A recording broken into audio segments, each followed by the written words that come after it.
Hello friends, welcome to achieve success. आज हम एक ऐसी ट्रिक देखेंगे जिसमें हमें पृथ्वी के ग्लोब पर खींची गई सभी प्रमुख रेखाएं आसानी से याद हो जाएंगी। साथ ही हमारा कन्फ्यूजन, जिसमें हम हमेशा परेशान रहते हैं कि कौन सी रेखा किस महाद्वीप से गुजरती है, ये हमेशा के लिए दूर हो जाएगा। दोस्तों, काफ़ी छोटी ट्रिक है और काफ़ी छोटी वीडियो है और मैं विश्वास दिलाता हूँ कि इस छोटी सी वीडियो में आपको 25 से 30 क्वेश्चन कवर हो जाएंगे। ट्रिक जानने से पहले हम सबसे पहले वर्ल्ड मैप देखते हैं, जिसमें खींची हुई सभी रेखाओं को समझ लेते हैं। आप सबको ये रेखाएं पता होंगी, फिर भी हम एक बार रिवाइज कर लेते हैं। फ्रेंड्स, मान लो ये है पृथ्वी और पृथ्वी के बीचों बीच एक रेखा खींची गई जो 0 डिग्री पर खींची गई रेखा है। इसे हम भूमध्य रेखा भी कहते हैं और भूमध्य रेखा का दूसरा नाम विषुवत रेखा भी है, तो हम इसे विषुवत रेखा के नाम से भी जानते हैं। अब पृथ्वी के बीचों बीच एक रेखा खींची गई जो 2 भागों में पृथ्वी को बांटती है, एक उत्तरी गोलार्ध, दूसरा दक्षिण गोलार्ध। ऊपर की तरफ 2 प्रमुख रेखाएं हैं और नीचे की तरफ भी 2 प्रमुख रेखाएं हो गई। तो एक हो गई कर्क रेखा और नीचे की तरफ हो गई मकर रेखा। दूसरी इसके ऊपर आती है फिर आर्कटिक रेखा और सेम ही डिस्टेंस पर नीचे की तरफ आती है अंटार्कटिक रेखा।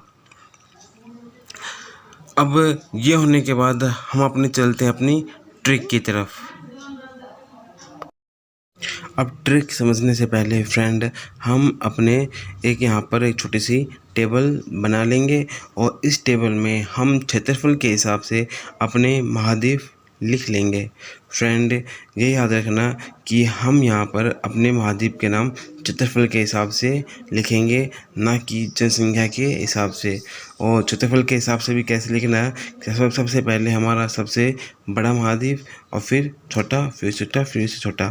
तो पहला हो गया हमारे यहाँ पर एशिया महाद्वीप, दूसरा हो गया हमारे यहाँ पर अफ्रीका महाद्वीप और तीसरा हो गया उत्तर अमेरिका महाद्वीप और चौथा हो गया दक्षिण अमेरिका महाद्वीप और 5वां नंबर हो गया हमारा यूरोप महाद्वीप और छठा हो गया हमारा ऑस्ट्रेलिया महाद्वीप।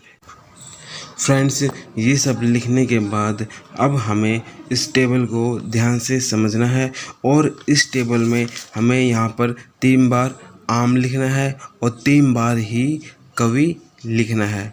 तो कैसे लिखना है वो देखिए। यहाँ लिखना है आ मैं, यहाँ लिखना है फिर आ मैं और फिर लिखना है आ मैं, और ऐसे लिखना है कवि क वी, फिर क वी, और फ्रेंड फिर नीचे की तरफ आते हुए लिखना है हमें फिर क वी। इस टेबल को कैसे याद करना है वो मैं आपको बताता हूँ। फ्रेंड, सबसे पहले आता है एशिया महाद्वीप। एशिया महाद्वीप के सामने क्या क्या है, आ क वी।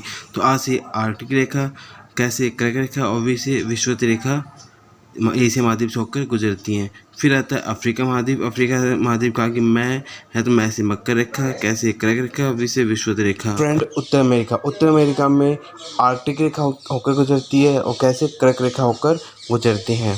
फ्रेंड, फिर इसके बाद आता है हमारा दक्षिण अमेरिका। दक्षिण अमेरिका में मकर रेखा और वी से विषुवत रेखा होकर गुजरती हैं। यूरोप में आर्कटिक रेखा होकर गुजरती है और फिर आता है फिर हमारा ऑस्ट्रेलिया, और ऑस्ट्रेलिया में मैं से मकर रेखा होकर गुजरती है।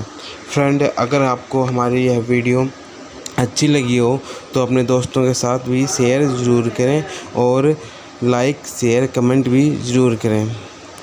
और फ्रेंड्स, अगर आपने अभी तक हमारे चैनल को सब्सक्राइब नहीं किया है तो प्लीज़ हमारे चैनल को सब्सक्राइब ज़रूर कर लें और साथ ही बेल आइकन पर भी क्लिक करना ना भूलें, क्योंकि फ्रेंड हम हमारे चैनल पर स्टडी से अबाउट सभी वीडियो लेकर आते हैं। तो आज की वीडियो में इतना ही। Thank you.